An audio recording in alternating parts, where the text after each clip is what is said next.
Hey, welcome back, friends. If you want to join the friends, go ahead and hit that subscribe button down below. So today I have finished up all of the different districts' reputations. That means Menaphos is done. And with that, I am going to be making a kind of reward. See what you get from all the rewards from all these different districts. So I've already gone over the entire city rewards. If you are interested in looking into that, I'll put a link in the description down below. I made that a month or two ago when I finished up all 330,000. But right now I'm going over all the districts. So all the districts have generally same kind of theme to it. You get at one you or at tier 2 you get a bank deposit box. Tier 6 it turns into a chest. At 5, 3, and 7, you get the different pieces for an outfit. Number 4 is going to be the teleports. Number 8 is going to be an increase in your skilling, so you can skill a little bit faster, whether it be mining or wood cutting, I think thieving and fishing, if I haven't forgotten in the last couple days since I finished this up. Those are the 4 different skills. You get an increase in the speed of those if once you get tier 8. Tier 9 is just going to be a title, basically completely useless. It used to have a purpose because you used to be able to get access to something or access to a little area that had a cat in it, but they changed that down to tier 5 so that comp capers didn't have to get all the way up to tier 9 and every single different skill. And tier 10 is going to give you a magic carpet. So if you don't remember, at 330,000 total, you do get a little magic carpet skilling buff, and for that you are going to need a magic carpet. So all in all, pretty much the same rewards every single place we go. You can check out all the rewards. I'll scroll over them really quick so you can see all of them.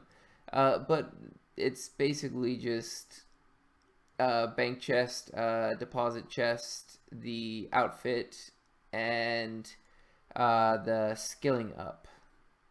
Those are the main rewards. But I want to show you guys all of them so that you can see exactly which one you want to be going for first if you haven't already started this.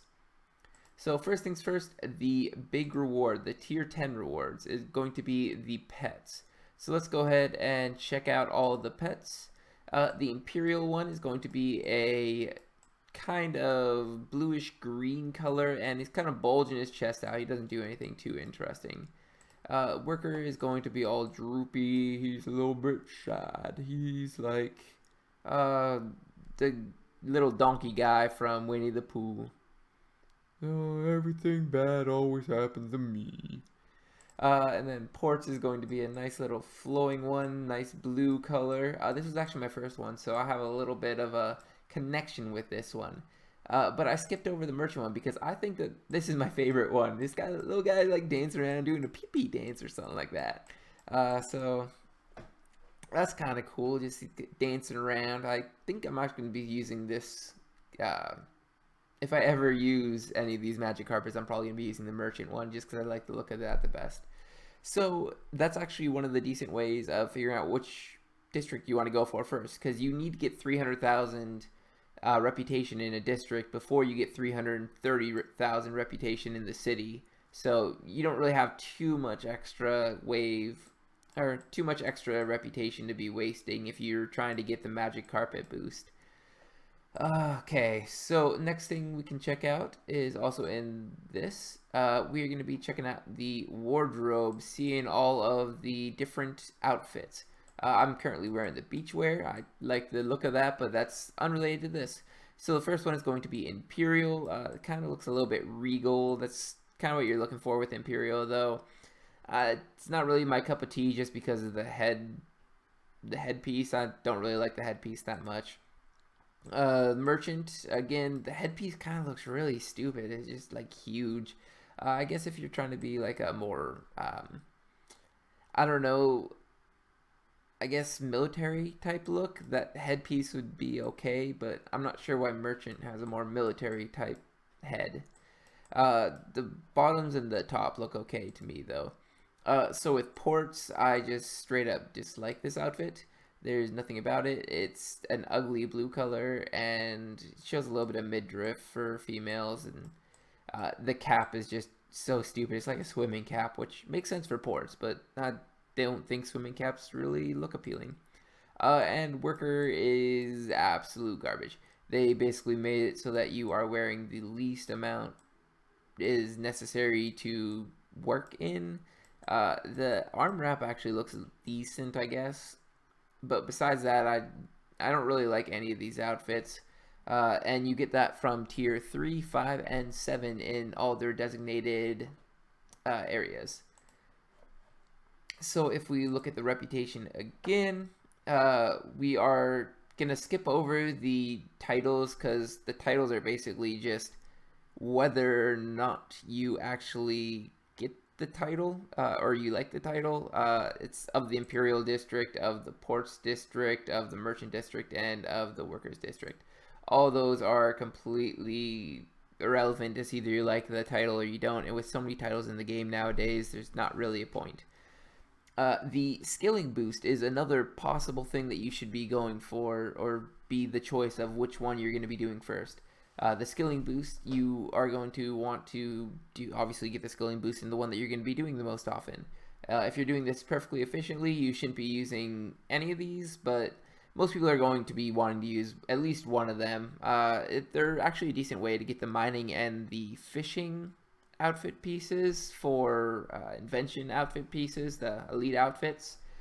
So I would personally recommend going for ports if you want the fishing, and for workers if you want the mining pieces, the gemstone fragments or the shark fragments. Those are probably going to be the best two if you're planning on grinding out some reputation with the different actual skilling methods instead of just using obelisks. That is going to be entirely up to you. So that leaves us with the bank chest, the deposit chest, and the teleports. So first off, I just wanted to show you where all the teleports go. The shifting tombs, as soon as you get tier 4 in any of them, you will be able to make a shifting tombs. All these are purchasable. You do not actually need to purchase them or get up to tier 4 to actually make them is what you need, but you don't need tier 4 to purchase them.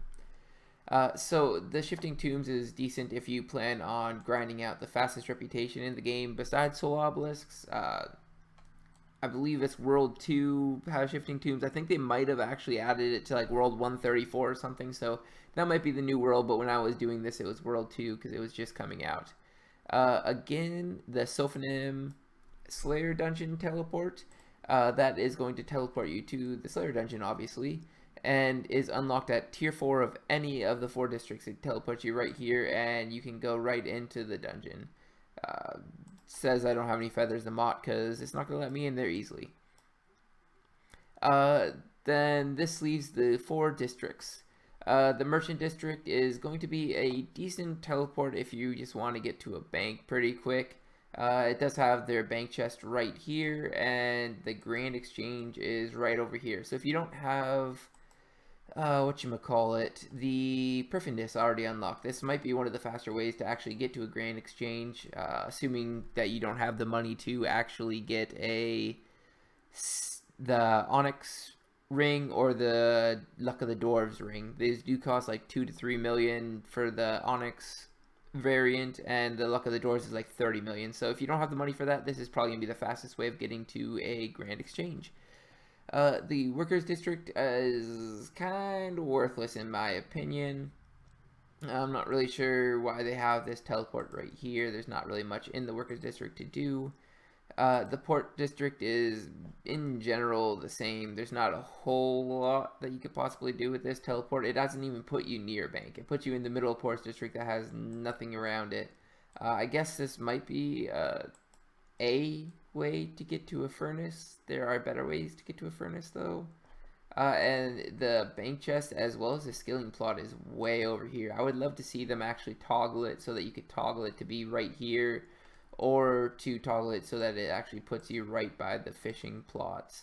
I feel like that would be a decent buff to this, but not completely necessary. And the last teleport is going to be the Imperial District teleport. The Imperial District teleport is going to be the only actually useful one in my opinion. If you are doing the Soul Altar, this will actually put you decently close to this bank. And the Soul Altar is going to be just down this bridge over here.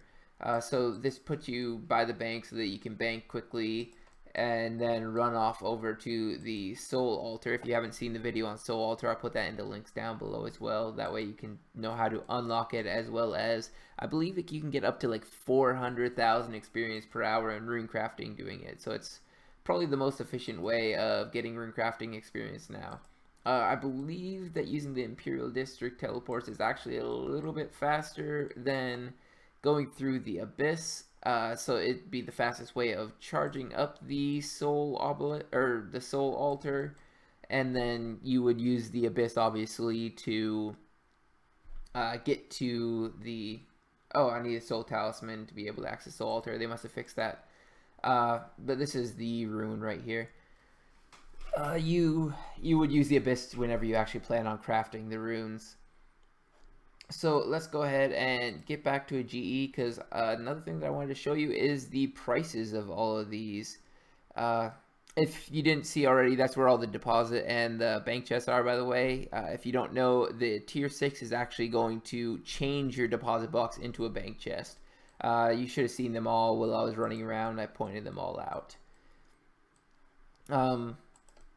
But if you check the Grand Exchange history really quick, I did buy one of each of these, and the Imperial and the Menaphos Shifting Tombs teleport actually are going for 10,000 apiece still. In my video for money making, I managed to make 4.2 mil per hour AFK, and that was when they were at 7,200.